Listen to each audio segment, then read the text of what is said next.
yourself? Just check. I can hear myself. Legs. You were saying, can we move on to which topic shall we cover next? The LaVeys.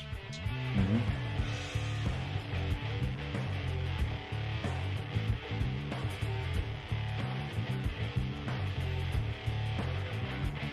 That is the dysfunctional family from hell.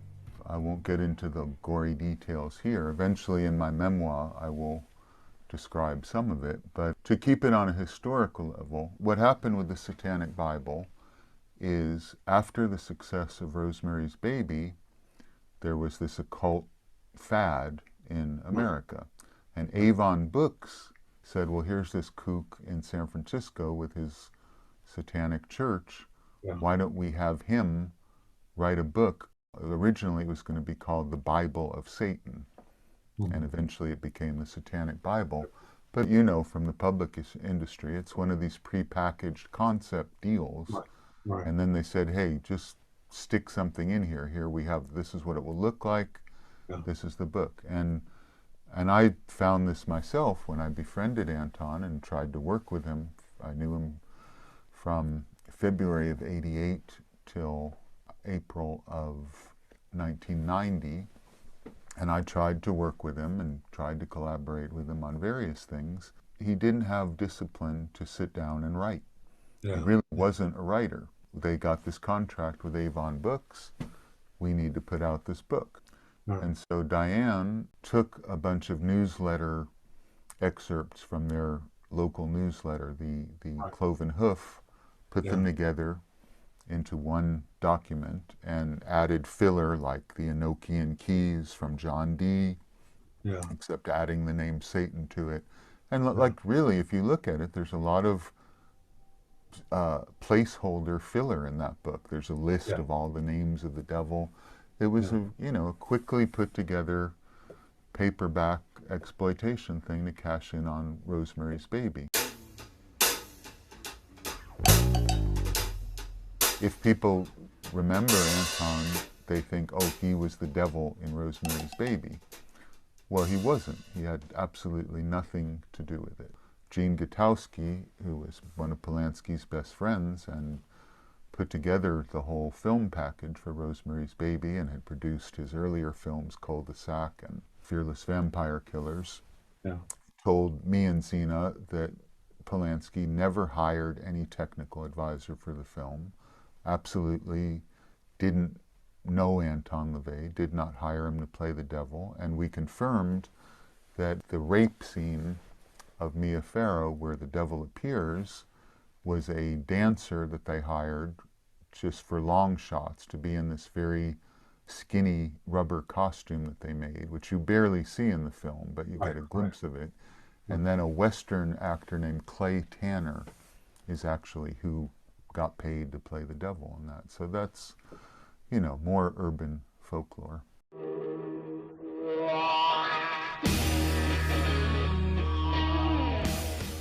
The weird timing of the dark side of the 60s. In December of '69, you had Altamont, you had the huge media report of Susan Atkins' quote, confession, which was a fake story that her lawyers, Caballero and Caruso, concocted for her. And you had the Satanic Bible. All these things coming out together gave the false impression that there was some kind of, you know, satanic revival going on. And that was in the midst of all these films coming out, The Devil Rides Out, Rosemary's Baby, and a whole slew of imitators. And then you had the Rolling Stones the year before flirting with Satanism because of Kenneth Anger, which is another connection to the whole Manson commune and Bobby Beausoleil, when they did Sympathy for the Devil and Satanic Majesty's Request. So that created an illusion that there was all this devil-worshipping activity, which there really wasn't. But the media had a field day with that. Yeah, Esquire had a huge cover. About evil, yes. That magazine, everyone should look for that copy of Esquire. How did you get into devil worship? Well, I'd say I was drawn to it from I mean, growing up in the 60s, occultism was everywhere. And Yeah. I was very drawn to it immediately. But when I was a very young child, specifically, I can tell you the moment when this happened. I had a babysitter who was kind of a pre-hippie. It was, you know, she wasn't exactly a hippie, but it was that period where young people were moving into that. And she, long before Wicca or witchcraft had become popular, identified as a witch. She was a devotee of the old Universal horror movies and the new Hammer films, which I was, you know, a great devotee of. Same with And me.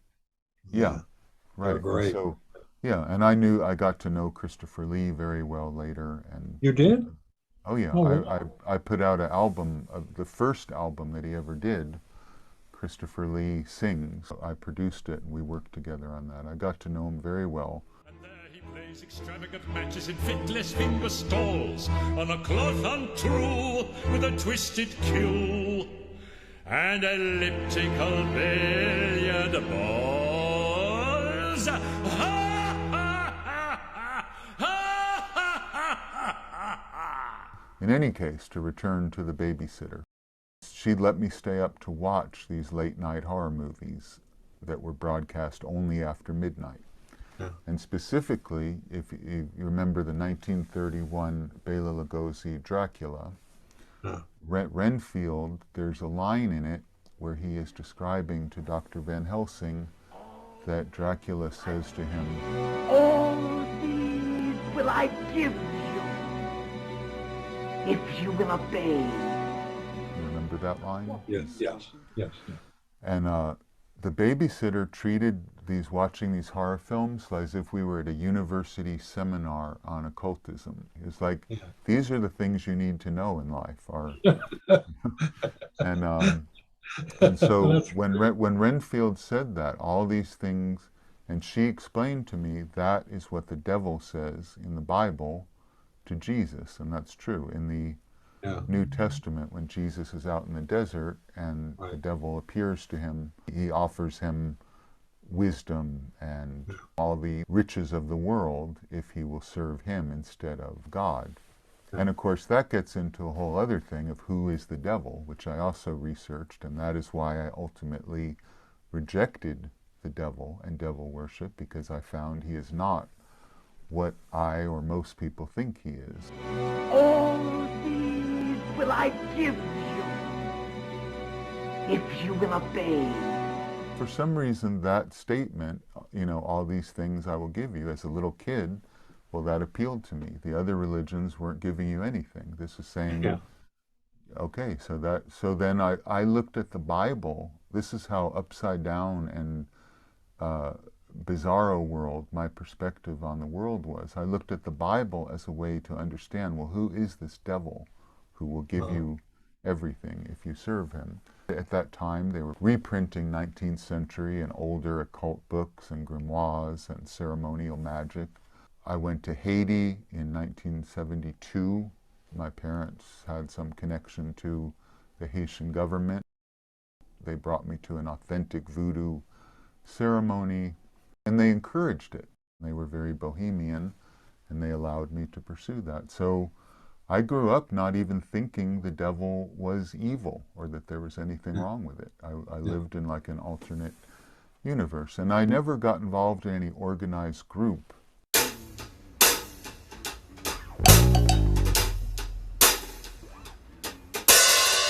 To get back to your earlier question, how did I even get involved with the LaVey family, is I was writing a book in 1988 called The Demonic Revolution, which would have been an analysis of the whole occult world. What is it really about? Forrest J. Ackerman, do you know who he is? The editor of Famous Monsters of Filmland? Yes, yes, yes, yes. He was a friend of mine, and Ackerman was going to have a 70th birthday party, a big gala affair at the Biltmore Hotel. And Anton was supposedly going to visit him, come to this birthday party. I was going to interview Anton for this book, and all I really wanted to know at that time, the Susan Atkins connection with the Church of Satan was not really well understood. Right. So I wanted to ask him about that, and I wanted to ask him about, he claims in the satanic rituals to have seen these secret satanic films in Germany. He claims that he went to Germany in 1945 as a teenager, which is bullshit. He didn't. I absolutely verified he didn't. So I just wanted to ask him those two questions. And Ackerman had spoken to Anton, who he'd known since the 50s. And he didn't end up coming, but when I moved to San Francisco, Anton remembered me through Ackerman. And we became friends on a secular level. We didn't really, we were practicing two different kinds of Satanism, so to speak, but we became friends based on our mutual interest in cultural things like films, military history, that kind of thing. And I interviewed him for this book, and in the process of interviewing him for this book, The Demonic Revolution, out of sheer naivete, I discovered nothing that he claimed was true. Like, okay, let's talk about Rosemary's Baby, and looked into it, not true. He claimed to be a forensic photographer for the police. I said, let's see these pictures that you have, that you took. They weren't professional forensic, they were just snapshots that anyone could have taken. You know, at first it was awkward, like, okay, I'm trying to burnish your legend and myth, and I'm finding there's no, it's the Wizard of Oz. There's nothing there. He created myths and legends about himself. The claim that the Black House, this house that he lived in, was the former home of this famous brothel keeper and Madame Mammy Pleasant in old San Francisco. Well, it wasn't. It was his parents' house. His parents gave him this house. He painted it black. He put, exactly like in Nightmare Alley, which was his inspiration, the novel Nightmare Alley was his inspiration. He created this fake spook house with secret passages and passed it off as having this, you know, legend, but it didn't. It was, he was a lounge organist, and his parents gave him their old house when they moved out in the suburbs.